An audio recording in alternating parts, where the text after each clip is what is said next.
गुरुजी ने श्री अग्रदास नाम रखा। और ये अग्रदास नाम क्यों रखा?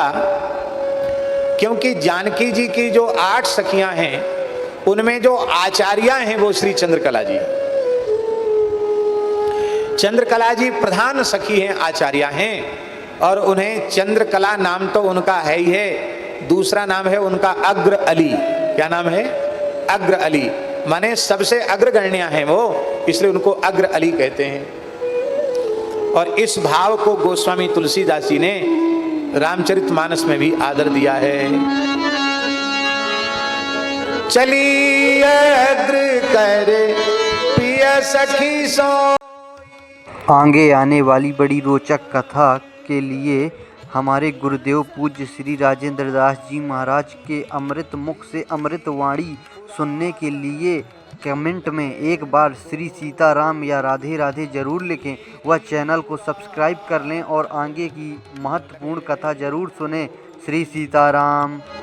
इसलिए गुरुजी ने विचार करके अग्र अली ही बटुक ब्रह्मचारी के रूप में आई। महाराज जी अग्रदेवाचार्य जी के अवतरण का प्रसंग बड़ा विलक्षण है। उनके प्रसंग में आता है कि भगवान श्री रघुनाथ नित्य साकेत में बड़ी प्रसन्न मुख मुद्रा में विराज रहे थे। प्रसन्न तो रहती ही हैं, प्रसन्नताम यान गथा विषेकतस्तथा न ममले वनवास दुखतः मुखाम्बुज श्री रघुनंदनस्य में सदास्तु सा मंजुल मंगल प्रदा। इनकी मुस्कान तो राज्याभिषेक की घोषणा हो तो भी वही मुस्कान, और वनवास की घोषणा हो जाए तो भी वही मुस्कान। इनकी मुस्कान में तो अंतर पड़ता नहीं, पर आज मुस्कुरा नहीं रहे, बहुत ज्यादा आह्लादित दिखाई पड़ रहे हैं। तो वामांक में विराजमान श्री किशोरी जी ने पूछा, जय जय प्राण जीवन धन, आज प्रसन्न तो आप रहते ही हैं, पर आज विशेष विशेष प्रसन्नता आपकी मुखारविंद से प्रकट हो रही है, उसका कोई विशेष प्रयोजन? मैं बोले हाँ प्रयोजन है।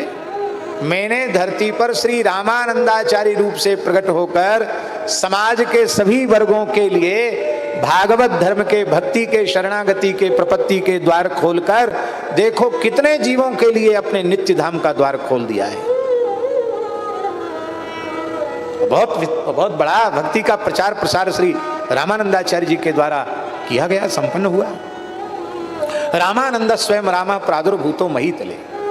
और नाभाजी ने श्री रामानंदाचार्य जी के संबंध में भी लिखा, श्री रामानंद रघुनाथ ज्यों द्वितीय सेतु जगतरण कियो, बहुत काल बपुधारी के प्रणत जनन को पार दियो, श्री रामानंद रघुनाथ ज्यों द्वितीय सेतु जगतरण कियो। आचार्यों में सबसे अधिक समय तक श्री रामानंदाचार्य जी विराजे।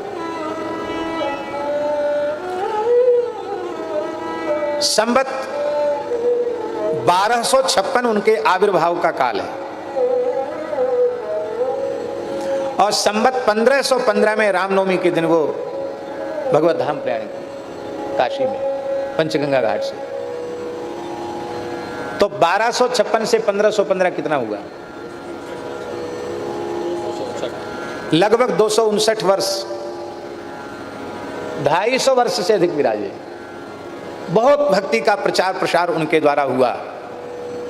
इसलिए नाभाजी लिखते, बहुत काल बपुधारी के प्रणत जनन को पार दियो, श्री रामानंद रघुनाथ जी द्वितीय सेतु जगतरण कियो। माने मोटा मोटी देखो तो 13वीं सदी से लेके 15वीं सदी, 1515 माने 16वीं सदी का आगमन हो गया। तो मोटा मोटी देखें तो 13वीं सदी से 15वीं सदी के आरंभ तक, 16वीं सदी के आरंभ तक, इतने लंबे समय तक वो विराजे, और बहुत बड़ा भक्ति का प्रचार प्रसार का कार्य उनके द्वारा संपन्न हुआ।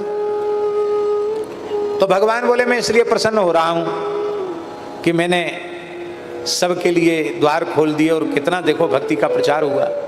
12 महाभागवत ही उनके 12 शिष्यों के रूप में प्रकट हुए। श्री ब्रह्मा जी महाराज अनंतानंदाचार्य जी के रूप से प्रकट हुए, श्री नारद जी महाराज सुरसुरानंदाचार्य जी के रूप से प्रकट हुए, भगवान शिव उज्जैन नगरी में श्री सुखानंदाचार्य जी के रूप से प्रकट हुए, स्वयंभूर नारद शंभु कुमारा सनकादिक भगवान श्री नरहरि आनंदाचार्य जी के रूप में प्रकट हुए, कपिल भगवान श्री योगानंदाचार्य जी के रूप में प्रकट हुए, मनु जी महाराज संत पीपा जी के रूप में प्रकट हुए, प्रहलाद जी महाराज श्री संत कबीरदास जी के रूप में प्रकट हुए, जनका श्री जनक जी महाराज श्री भावानंदाचार्य के रूप से प्रकट हुए, जिनका पूर्वाश्रम का नाम श्री विठल पंथ था।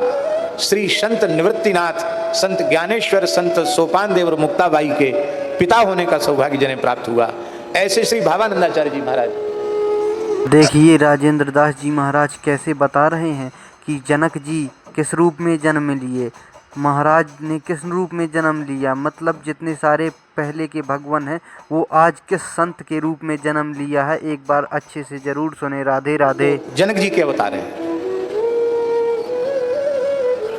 भीष्म जी महाराज, पितामह भीष्म बांधवगढ़ नरेश के राजकीय नापित के रूप में, सेना नाई के रूप में प्रकट हुए। और बलि जी महाराज, आत्मसमर्पण भक्ति के आचार्य बलि जी महाराज, वो श्री धन्ना जाट के रूप में प्रकट हुए। राजस्थान के टोंक जिले के धुवन कला गांव में धन्ना जाट के रूप में प्रकट हुए। श्री सुखदेव जी महाराज वे गालवानंदाचार्य जी के रूप में प्रकट हुए। और श्री धर्मराज यमराज संत रैदास जी के रूप में प्रकट हुए। इन 12 शिष्यों के द्वारा भागवत धर्म का, समाज का कोई वर्ग नहीं बचा, समाज के सभी वर्गों को भगवान की भक्ति का उपदेश आपके द्वारा प्रदान किया गया। भगवान तो बड़ी बड़ाई कर रहे थे कि मैंने आचार्य रूप से प्रकट होकर देखो कितना हित किया। किशोरी जी ने बहुत ज्यादा कोई प्रशंसा नहीं की ना, हाँ ठीक है आपका जो बोले रे, हम तो सोचते थे कि आप बहुत प्रशंसा करती, पर क्या बात है, हमारे इस आचार्यावतार में कोई न्यूनता रह गई क्या, क्या कोई कार्य अवशिष्ट बच गया क्या? तो श्री जानकी जी ने कहा, महाराज जी, जानकी जी ने कहा कि आपने अपने नित्य धाम की प्राप्ति के द्वार तो खोल दिए, लेकिन किसी के हृदय में मधुर भाव की उपासना करने का भाव जागृत हो और वो श्री महल में प्रिया प्रियतम की सखी सहचरी भाव से सेवा करना चाहता हो कोई जीव, उसके लिए तो आपने मार्ग को गुप्त रखा है, उसको तो आपने प्रकट ही नहीं किया। तो जीवों को श्री महल की टहल देने का द्वार आपने नहीं खोला, ये न्यूनता रह गई। तो श्री ठाकुर जी ने कहा ये कार्य हमारा नहीं है, ये कार्य तो आपका और आपकी सखियों का है। हमारी महाराज जी ब्रजलीला में ललता विशाखा लाल जी को भीतर जाने से रोक देती हैं और हमारे रमण बिहारी को निहोरे करने पड़ते हैं कि ललता जी आपकी कृपा हो जाए तो हमें श्री राधा रानी का, वृषभानुनंदिनी का दर्शन हो जाए। तो महाराज ये महल में तो आपका साम्राज्य है। आज भी महाराज जी अयोध्या कनक भवन में जो प्रातःकालीन या रात्रिकालीन स्तुति होती है उसमें राम जी का श्लोक पहले नहीं बोला जाता है, क्योंकि महल है ना, वहाँ जानकी जी की प्रधानता है। तो वहाँ वंदे विदेह तनया पद पुंडरीकम, यहीं से स्तुति शुरू होती है, वंदे विदेह तनया। और सवेरे भी भई प्रगट कुमारी भूमि बिदारी, यहाँ से जानकी जी के प्राकट से स्तुति शुरू होती है। आपको राजेंद्र दास जी महाराज की अमृतवाणी अगर अच्छी लगे हो तो चैनल को सब्सक्राइब करें और कमेंट में राधे राधे एक बार जरूर लिखें।